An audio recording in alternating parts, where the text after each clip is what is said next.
Hello everyone, मैं Atul Saurabh, Kanhaiya mathematics classes Jamui. मेरा इससे जो पहले वाला वीडियो था लेसन 10 के लिए ट्रिगोनोमेट्रिक रेशियो, उसका वीडियो लास्ट हो चुका था। आज lesson 11 T ratio of some particular angles, ये चैप्टर का नाम है मेरा कि T ratio of some particular angle. किसी टी रेशियो मतलब ट्रिगोनोमेट्रिक रेशियो के अंतर्गत तो कितने रेशियो है मेरा 6 टाइप का रेशियो है ना। तो किसी पार्टिकुलर एंगल के लिए ही आज हमको जैसे कि साइन 30, साइन 45, साइन 60, इसी का मान आपको आज हम निकालने के लिए बताएंगे। तो क्या कर रहा है, चैप्टर है कि T ratio of some particular angle के लिए, किसी खास एंगल के लिए। तो सबसे पहले जो हम सीखेंगे आज कि trigonometric ratio of 45, 60 and 30 degree का। कि जैसे रेशियो तो मेरा 6 ही है ना, sine, cos, tan, cosec, sec and cot. तो इसी 6 रेशियो में से हमको सबका मान कि 45, 60 एंड 30 का मान निकालने के लिए आज आपको सिखाएंगे। तो सबसे पहले आज आ जाइए कि सबसे पहले हम सीखते हैं क्या कि ट्रिगोनोमेट्रिक रेशियो ऑफ 45। कि सबसे पहले हम कौन सा सीखते हैं कि 45 का निकालने के लिए सीखते हैं। कि सबसे पहले हम जानते हैं कि जब हमको इस चैप्टर के अंतर्गत पढ़ रहे हैं कि 45, तो हमको कौन सा ट्रेंगल लेके चलना है, राइट ट्रेंगल। क्योंकि राइट ट्रेंगल का जैसे मान लीजिए कि कोई पार्टिकुलर खास एंगल के लिए, जैसे हम मान लेते हैं कि 45 के लिए निकालना है ना, तो ये मेरा हो गया राइट ट्रेंगल। तो राइट ट्रेंगल का एक तो हो गया ये 90 डिग्री, ठीक है ना, ये हो गया 90 डिग्री। तो हम तो जानते हैं ना कि तीनों कोनों का योग कितना होता है, 180 डिग्री होता है। तो किसी खास एंगल मान लेते हैं कि इस एंगल को हम कितना मान लिया 45, ये तो हो गया मेरा 90, ये हो गया 45। तो क्लियर है कि हमको यहाँ से कि एक 90, दूसरा 45, तीसरा मालूम नहीं है। ये तीनों का मिला के कितना होता है, 180 होता है ना, 180 होता है ना। तो ये कर देंगे, जोड़ देंगे, तो 90 और 45 कितना होगा 135। 135 को 180 में घटा देंगे तो 5, 445। तो ये क्लियरली हमको ये भी पता चल रहा है कि इसका मान भी कितना, किसी जैसे हमको मान निकालना क्या है कि किसी पार्टिकुलर खास एंगल के लिए निकालना है ना, कि किस एंगल के लिए, तो 45 एंगल के लिए। तो हमको तो ये पता चल गया कि ये इस एंगल 90 डिग्री राइट एंगल लेके चले, तो एक एंगल हम मान लेते हैं कितना 45। तो ये दोनों एंगल जब मालूम है तो तीसरा एंगल कितना निकल गया, ये भी तो एंगल निकल गया मेरा 45 ही निकल गया। तो यहाँ से हमको क्या पता चल रहा है कि यहाँ से पता चल रहा है कि ये एंगल भी 45 और ये एंगल भी 45। तो हम इसको नामांकन अगर कर रहे हैं ए बी सी, तो यहाँ से क्या पता चल रहा है कि एंगल बी बराबर और एंगल सी, ये दोनों आपस में क्या वैल्यू बराबर है। क्यों, ये 45 तो ये 45। तो ये बोल सकते हैं जब मेरा एंगल ही आपस में इक्वल है तो इस एंगल के अनुसार से साइड भी इक्वल होगा ना। ये तो इसलिए इसमें खाली थोड़ा सा बताया। तो जैसे आप आ जाइए कि सबसे पहले हम आपको क्या सिखा रहे हैं, ट्रिगोनोमेट्रिक रेशियो ऑफ 45 डिग्री का मान निकालने के लिए। तो सबसे पहले हम वही कर लिए कि एक राइट ट्रेंगल एंगल बना लिए जिसका ये नामांकन कर दिए, ए बी सी कर दिए। बी कितना मान लिए हम 90 डिग्री, बी कितना मान लिया हम 90 डिग्री। अब किसी खास एंगल को हम क्या मान लेते हैं, पार्टिकुलर एंगल, इस एंगल को हम मान लेते हैं 45 डिग्री, इस एंगल को मान लिया 45। तो हम तो जानते हैं ना कि तीनों एंगल का योग कितना होता है 180 होता है। तो ये दोनों एंगल मिला के कितना 90 और 45 मिला के 135 हो रहा है ना। तो 180 में से 135 को सब्ट्रैक्ट कर देंगे तो कितना बच जाएगा, ये भी मेरा कितना बच जाएगा 45 बच जाएगा। तो हम इसका मतलब ये बता रहे हैं कि जैसे ये एंगल भी 45 हो गया और ये एंगल भी 45, ये दोनों एंगल आपस में क्या इक्वल हो गया ना। तो इस एंगल के अनुसार से ये साइड भी तो आपस में क्या होगा इक्वल होगा। जैसे हम बोल सकते हैं ना कि एंगल ए बराबर एंगल सी, तो ये भी तो बोल सकते हैं ना कि एंगल साइड ए बी बराबर साइड बी सी आपस में इक्वल होगा। जब मेरा एंगल ही इक्वल है तो ये साइड भी इक्वल होगा। तो यहाँ तक तो आप समझ चुके हैं। तो बस इसी को बता रहे हैं कि 45 डिग्री का मान कैसे निकालना है टी रेशियो का। तो सबसे पहले एक राइट ट्रेंगल बना लिए, किसी खास एंगल को एक 45 मान लिए जिसका निकालने बोल रहा है, इस एंगल को 45, तो ये मेरा 90 हो गया और ये निकाल लिए वैल्यू। तो क्या कहे कि let triangle A B C B A right angle triangle. यहाँ तक तो हम समझ चुके हैं कि ABC मेरा कैसा है, एक राइट एंगल ट्रेंगल है। इन बीच एंगल B कितना मान ले 90 डिग्री एंड पार्टिकुलर एंगल बोल रहा था कितना पहले से 45, तो एंगल A को हम मान लिए थे 45, ये तीसरा वाला निकाल लिए थे। तो इन बीच एंगल B बराबर 90 डिग्री एंड एंगल A बराबर 45 डिग्री। यहाँ तक तो कोई दिक्कत नहीं। तो देन क्लियरली यहाँ से तो हमको पता चल गया ना कि जब ये दोनों मालूम था तो तीसरा भी निकाले तो कितना पता 45। क्यों कि जानते हैं कि तीनों एंगल का योग कितना होता है 180 डिग्री, तो इस दोनों को इसमें घटा देंगे 180 में तो तीसरा मालूम नहीं हो जाएगा। तो देन क्लियरली एंगल C बराबर भी कितना हो जाएगा 45 डिग्री। तो यहाँ से पता चला क्या कि एंगल A बराबर एंगल C, कि एंगल A जो है और एंगल C आपस में क्या है बराबर है। तो इसको बोल सकते हैं ना कि जब मेरा एंगल आपस में बराबर है तो साइड भी आपस में क्या होगा बराबर, ये AB साइड और BC साइड आपस में क्या है इक्वल है। तो एंगल A बराबर एंगल C, तो साइड भी क्या होगा AB बराबर BC। अब हम बोले कि जैसे ये साइड और ये साइड आपस में क्या हो गया इक्वल हो गया, तो हम बोले कि अगर इस साइड को मान लेते हैं A, तो ये भी साइड क्या हो जाएगा A हो जाएगा ना। मान लेते हैं कि AB साइड मेरा ये है तो BC भी क्या हो जाएगा, क्या दोनों साइड तो आपस में इक्वल है। तो ही किए कि लेट AB बराबर BC है, कितना मान लिए 8 यूनिट्स A यूनिट्स। तो AB बराबर BC बराबर क्या मान लिया हम A यूनिट्स मान लिए। तो A तो हम बोले कि इस एंगल के लिए हमको क्या क्या मालूम है, तो इस एंगल का फ्रंट साइड मेरा परपेंडिकुलर कहलाता है ना, और जो अटैच होगा वो बेस कहलाता है। तो हम बोले यहाँ परपेंडिकुलर और ये बेस मालूम है, तो हमको मालूम क्या नहीं था हाइपोटेनियस नहीं ना।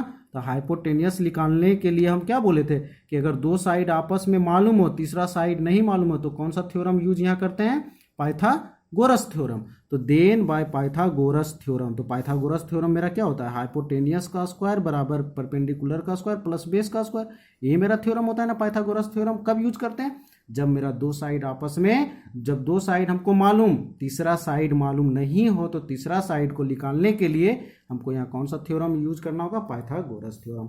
अब एच स्क्वायर, तो एच स्क्वायर मेरा कौन हो गया AC, ठीक है ना। एच स्क्वायर मेरा क्या हो गया AC, तो AC का स्क्वायर बराबर परपेंडिकुलर, तो इस एंगल खास के लिए लेके चल रहे हैं ना, तो इस एंगल का परपेंडिकुलर कौन हो जाएगा ये BC का स्क्वायर, बेस जो अटैच साइड है मेरा AB, तो AB स्क्वायर हो गया यहाँ तक क्लियर।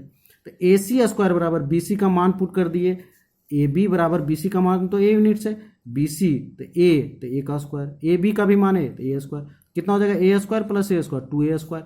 अब AC स्क्वायर बराबर निकल गया 2A स्क्वायर। अब ये स्क्वायर अगर इधर आ जाएगा तो रूट में आ जाएगा ना, तो AC बराबर क्या हो जाएगा रूट 2A स्क्वायर। तो हम बोले कि अब रूट 2 इंटू A स्क्वायर को लिख सकते हैं A गुना A। अब रूट का मतलब क्या पेयर में ही निकलता है ना, तो ये दो गो ए पेयर में है ना, तो एक ए बाहर ये रूट के अंदर रह जाएगा। तो AC का मान कितना निकल गया रूट 2A। तो यहाँ से मेरा तीनों साइड का पता चल गया कि AB भी मेरा A हो गया, BC भी मेरा A हो गया और AC मेरा रूट 2A हो गया। यहाँ से सबका मान पता चल गया। अब हमको क्या कर रहा था कि 45 डिग्री निकालने बोल रहा था ना कि ट्रिगोनोमेट्रिक रेशियो 45। तो हम देखिए कि साइन 45, तो पार्टिकुलर एंगल के लिए खास एंगल क्या माने थे A को माने थे ना, तो साइन 45 इस एंगल, तो हम जानते हैं ना कि साइन का फॉर्मूला क्या होता है P/H होता है ना, साइन का फॉर्मूला P/H होता है ना। तो साइन का फॉर्मूला, तो इस एंगल के लिए P मेरा कौन सा हो जाएगा BC हो जाएगा ना, अब बाय H AC हो जाएगा ना। तो वही लिखे हम कि साइन 45 के लिए P/H हो जाएगा ना, BC/AC। तो BC का मान कितना था A था ना, और AC का मान कितना था रूट 2A, तो A कैंसिल तो 1 पर है। तो ये क्या हो गया साइन 45 डिग्री का मान निकल गया। अब आप सोचते कि चलिए ये खास एंगल के लिए लेके चले थे, तो इसका अगर हम ये C के लिए लेके चलते हैं तो इसका भी मान उतना ही आएगा कि जैसे मान लेते हैं कि C एंगल, तो C एंगल के लिए जैसे हम लेके चलते हैं साइन 45, तो C एंगल इस एंगल के लिए, तो साइन का फॉर्मूला क्या होता है P/H ही होता है ना। तो ये C के लिए क्या हो जाएगा, C एंगल के लिए परपेंडिकुलर कौन सा है AB हो जाएगा, परपेंडिकुलर की जगह AB लिख दिए, एंड H तो सेम रहेगा AC। अब AB का मान कितना था देखिए, तो AB का मान A यूनिट्स है ना, तो AB का मान A बैठा दिए और AC का रूट 2A, A कैंसिल 1/√2। तो इसी तरह से क्या हुआ कि आप 45 डिग्री का मान निकालें, तो इसी तरह से अब आप निकाल सकते हैं ना कि कोस 45 डिग्री, तो कोस का फॉर्मूला क्या होता है एच। तो किसी भी एंगल के 45 का ही नहीं बोल रहा है, तो या तो आप ये एंगल लेके चलिए या तो आप ये एंगल लेके चलिए। अगर इस एंगल के लिए लेके चलेंगे तो बेस मेरा, तो इस एंगल के लिए लेके चले 45, तो बेस मेरा क्या कहलाएगा, अटैच एंगल कहलाता है ना। तो बी मेरा क्या हो जाएगा, ए बी, और एस तो मेरा सेम ही है, ए सी हो जाएगा। तो ए बी का मान कितना, ए, एंड ए सी का मान कितना, √2a। ए कैंसिल हो जाएगा, 1/√2। उसी तरह आप निकाल सकते हैं 10, 45 का मान, सब का आप मान निकाल लीजिएगा। तो ये 45 का मान निकालने के लिए सीखा है। 45 का आप सीख चुके हैं। अब आ जाइए क्या, trigonometric ratio of 60 degree and 30 degree. अब देखिए यहाँ क्या लिखा, हम तो 45 का सीख गए, अब यहाँ बोल रहा है कि 60 डिग्री एंड 30 डिग्री का मान निकालिए। तो आपको ये दिमाग में रखना होगा कि हमको 60 यूज करना है, ठीक है ना। तो 60 डिग्री यूज करना है, तो कौन सा ट्रेंगल, हम इसमें इक्विलेटरल ट्रेंगल लेके चलेंगे। कौन सा ट्रेंगल, इक्विलेटरल ट्रेंगल लेके चलेंगे। तो इक्विलेटरल ट्रेंगल का अर्थ क्या होता है कि तीनों साइड आपस में इक्वल एंड तीनों एंगल आपस में इक्वल। हम तो जानते हैं ना कि ट्रेंगल का मान कितना होता है, 180 होता है ना, तीनों कोनों का योग 180। तो हम बोले यहाँ कि सबसे पहले क्या मान लिए हम, कि सबसे पहले हम मान लिए एक, यहाँ बोल रहा है कि 60 डिग्री और 30 डिग्री का आपको मान बता। तो सबसे पहले हम इक्विलेटरल ट्रेंगल का एक ट्रेंगल बना लिए, नामांकन कर दिए ए बी सी। तो इक्विलेटरल ट्रेंगल का मतलब कि सभी का मान कितना, 60, सभी का मान कितना, 60 डिग्री। क्लियर। अब हमको तो इसमें यूज करना है कि जैसे मान लीजिए कि ये 60 है, अगर हम यहाँ से एक परपेंडिकुलर डाल दिए बी सी पे, तो ये जब परपेंडिकुलर डालने के बाद यहाँ 90 डिग्री बनेगा। तो यहाँ दो गो राइट एंगल का निर्माण हो रहा है कि ना, A D B and A D C. और ये जब बीचों बीच जब डिवाइड किया तो ये 60 था, तो अब ये एंगल कितना हो गया 30, एंड ये एंगल कितना हो गया 30 डिग्री। तो यहाँ समझ में आ रहा है ना। तो इसी में देखिए हमको ये दिमाग लगाना, अगर 45 यूज करना है तो कौन सा ट्रेंगल लेके चलेंगे। अगर 60 और 30 लेके बोला तो हमको इक्विलेटरल ट्रेंगल लेके चलेंगे। तो उसी तरह से क्या बोले कि हम एक इक्विलेटरल ट्रेंगल बना लिए ए बी सी। तो हम जानते हैं ना कि तीनों एंगल का मान क्या होता है, 60 डिग्री होता है ना। इक्विलेटरल ट्रेंगल तीनों एंगल आपस में इक्वल होता है। तो हम बोले जब तीनों एंगल आपस में इक्वल, तो तीनों साइड भी इसका आपस में इक्वल होता है ना। तो हम बोले एक साइड अगर 2a है तो दूसरा साइड भी मेरा कितना हो जाएगा 2a, एंड तीसरा साइड भी कितना हो जाएगा 2a। कोई दिक्कत यहाँ नहीं। अब हम बोले कि यहाँ से a से क्या किए, यहाँ से परपेंडिकुलर किस पे कर दिए, बी सी पे, यहाँ एक डी पॉइंट दे दिए। तो ये कितना हो गया 30 डिग्री, और ये भी कितना हो गया 30 डिग्री। रीजन क्योंकि 60 डिग्री था, जब बीच बीच डिवाइड किए तो ये सेक्टर के रूप में बाई सेक्टर में, तो 30 डिग्री हो गया। अब हम बोले कि ये 90 डिग्री एंड ये भी 90 परपेंडिकुलर हुआ था। तो यहाँ दो ट्रेंगल हो गया ना, A D B and A D C. First triangle and second triangle हो गया ये राइट एंगल ट्रेंगल। तो हम यहाँ बोले कि हमको निकालना किसका किसका 60 एंड 30 डिग्री का मान। तो consider an equilateral triangle A B C with each equal to 2a। With जितना भी इक्वल जो भी साइड है क्या मान लिए 2a। जब ये 2a तो ये 2a 2a। तो इक्विलेटरल ट्रेंगल साइड का मतलब क्या हो गया, ए बी बराबर बी सी बराबर ए सी, यही होता है ना। अगर ए गो का मान है तो तीनों आपस में क्या होगा, बराबर होगा। तो consider an equilateral triangle A B C with each equal to A, then each angle of triangle A B C 60। इस ट्रेंगल एंगल में सभी का एंगल कितना है, इच क्या है 60 degree. From A draw A D perpendicular B C. Draw हम A D कर दिए ना, किस पे है, परपेंडिकुलर बी सी साइड पे यहाँ तक। तो क्लियरली देन क्लियरली हम बोल सकते हैं ना, जब इस बी सी पर परपेंडिकुलर ए डी है तो इसका मतलब कि जितना बी डी होगा उतना ही सी डी होगा, समझ। तो हम बोले बी सी का मान टोटल यहाँ से यहाँ 2a है बी सी का मान, तो बी डी का मान कितना हो जाएगा a, और डी सी का मान कितना हो जाएगा a। तभी नहीं दोनों मिलेगा तो 2a हो जाएगा। क्लियर। तो यहाँ से पता चल गया ए डी बी और ए डी सी। तो क्लियरली बी डी बराबर डी सी, बी डी का मान भी a और डी सी दोनों आपस में क्या है, इक्वल। तो यहाँ हो गया। अब यहाँ बोल सकते हैं कि ए डी बी बराबर भी ऑल्सो ए डी बी बराबर भी 90 degree and A D C बराबर भी 90 डिग्री। यहाँ तो पता। अब देखिए यहाँ क्या है कि हम ये साइड मालूम 2a एंड a मालूम, तो फिर ये मालूम नहीं है ना, मेरा ए डी निकालना होगा ना। तो ए डी निकालने के लिए फिर यहाँ क्या यूज करना होगा कि हम बता रहे हैं ना कि इस चैप्टर में अगर दो साइड मालूम हो, तीसरा साइड निकालने के लिए हमको क्या करना होगा, पाइथागोरस थ्योरम।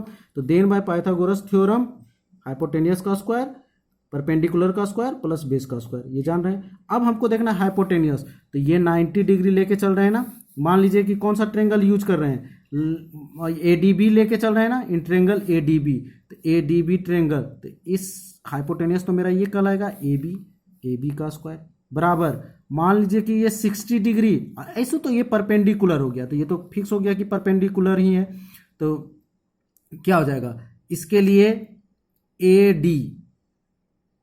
AD हो जाएगा, AD square plus BD square plus BD square. इस एंगल के लिए परपेंडिकुलर हो जाएगा और ये बेस हो जाएगा। 60 के लिए यहाँ समझिएगा, पहले 60 के लिए हम देख रहे हैं, ठीक है ना। 30 के लिए अगर देखेंगे तो फिर बेस और परपेंडिकुलर चेंज हो जाएगा ना। तो यहाँ देखिए H स्क्वायर के लिए क्या ले लिए, AB का स्क्वायर और परपेंडिकुलर, तो इस एंगल 60 के लिए परपेंडिकुलर मेरा क्या हो जाएगा, AD का स्क्वायर प्लस बेस मेरा क्या हो जाएगा, BD का स्क्वायर। अब मान पुट कर देंगे, AB का स्क्वायर का मान कितना है 2A, सभी साइड मान लिए थे 2A स्क्वायर प्लस AD तो हमको निकालना ही है, तो AD square plus BD square का मान कितना दिया हुआ A का स्क्वायर। अब हम इसको कर देंगे 2A स्क्वायर का करेंगे तो 4A स्क्वायर हो जाएगा बराबर AD स्क्वायर, A का square A square 4A square, अब A स्क्वायर प्लस में इधर आ जाएगा माइनस में हो जाएगा बराबर AD स्क्वायर। तो 4A स्क्वायर में से A स्क्वायर, तो 3A स्क्वायर बराबर AD स्क्वायर। अब बोले A स्क्वायर तो इधर आ जाएगा रूट में हो जाएगा, तो AD बराबर √3A स्क्वायर। अब बोले लिख सकते हैं √3 A गुना A पेयर में हो जाएगा, तो A बाहर हो जाएगा, तो क्या हो जाएगा AD का मान कितना निकल जाएगा √3A। तो ये बोले कि AD का मान जो है, ये AD का मान कितना निकल गया √3A। अब हमको यहाँ तो तीनों साइड मालूम हो गया। अब हमको टी रेशियो के अंतर्गत क्या निकालना, पहले 60 डिग्री का मान निकाल लेते हैं। तो साइन 60, तो साइन का फॉर्मूला क्या होता है P/H। तो साइन का फॉर्मूला P/H, तो 60 का, तो साइन 60 के लिए P कौन सा AD और H कौन हो जाएगा AB। तो AD/AB, अब AD का मान कितना निकल गया √3A, तो यहाँ मान पुट कर देंगे √3A अब AB कर दूँ तो ये कट जाएगा, कितना हो गया साइन 60 का √3। अब यहीं से निकाल लेंगे क्या साइन 30, तो साइन का फॉर्मूला क्या होता है P/H। तो साइन 30, तो 30 एंगल मेरा ये निकला ना इस ट्रेंगल से, तो साइन 30 के लिए इस एंगल के लिए P मेरा कौन सा हो जाएगा, ये BD हो जाएगा ना, क्या फ्रंट साइड वाला। तो क्या हो जाएगा इसके लिए BD/H क्या हो जाएगा ABH, तो अपना पोजीशन चेंज नहीं करता, वो तो फिक्स रहता। तो BD का मान कितना है देखिए, तो BD का मान क्या है A है ना, तो BD का मान क्या लिख दिए A, और AB का मान कितना हो गया 2A, AB का मान 2A कट गया, तो साइन 30 का मान कितना निकल गया 1/2। इसी तरह से आप सब रेशियो निकाल लीजिएगा। पहले क्या है कि आपको इसमें सभी साइड मालूम कर लेना है। अगर सभी साइड मालूम हो गया तो बस सभी रेशियो आप निकाल लीजिएगा। ये आपका होमवर्क रहा। और एक टेबल फॉर टी रेशियो, जैसे टेबल भी बना दिए हैं कि जैसे मान table for T ratio of 0 degree 30 30 45 60 90। तो जैसे साइन 0 डिग्री का 0, 30 का 1/2, 45 का 1/√2, 60 का √3/2, 90 का 1, कोस थीटा का 1, ये सब आप नोट कर लीजिएगा इसको। उसके बाद एक तरह से क्या है कि साइन और कोस का आप याद रखिएगा, साइन और कोस का टेन थीटा का क्या हो जाएगा sine theta by cos theta, बस उसी पर मान पुट करते रह जाइएगा और बढ़िया से बना लीजिएगा। अब देखिए, अब ये सब जब मान निकाल लीजिएगा तो इस चैप्टर के अंतर्गत है कि मान पुट। जैसे पहला क्वेश्चन क्या है कि जैसे आपको दे दिया कि साइन 45 प्लस कोस 45 बराबर क्या होगा, ये सोल्व करने के लिए। तो यहाँ क्या है कि साइन 45 का मान कितना याद रहेगा तभी लिखिएगा 1/√2, प्लस कोस 45 का भी मान कितना होता है 1/√2। एलसीएम ले लेंगे तो कितना हो जाएगा √2, और √2 का एलसीएम क्या हो जाएगा √2। अब √2 से √2 डिवाइड करेंगे तो यहाँ 1 यहाँ 1, तो क्या हो जाएगा 2/√2। अगर इसको गुना कर दीजिए, परमेकरण होता है ना, तो हम बोले कितना हो जाएगा 2√2 और √2 गुना √2, 2 कैंसिल, तो आंसर कितना हो जाएगा √2 आंसर आ जाएगा। तो इसी तरह से आप पूरा इस चैप्टर का भी आप सोल्व कर लीजिएगा। और याद वैल्यू एक ट्रिक भी है इसका याद करने का, तो मेन है यहाँ कि आपको उससे कोई पूछ दे कि कैसे मान निकलेगा, तो ये आप इसको बढ़िया से कर लीजिएगा। और ये अगर कुछ दिक्कत हो तो RS अग्रवाल के बुक से आप हिंट ले सकते हैं। ये topic Kanhaiya mathematics classes Jamui by Atul sir के द्वारा दिया जा रहा था। अगर क्वेश्चन बनाने में कुछ भी दिक्कत हो तो ये मेरा व्हाट्सएप नंबर 9955259478 पे मैसेज कर सकते हैं। Thank you. अच्छा लगे तो लाइक ज़रूर कीजिएगा और सब्सक्राइब भी कर दीजिएगा। Thank you.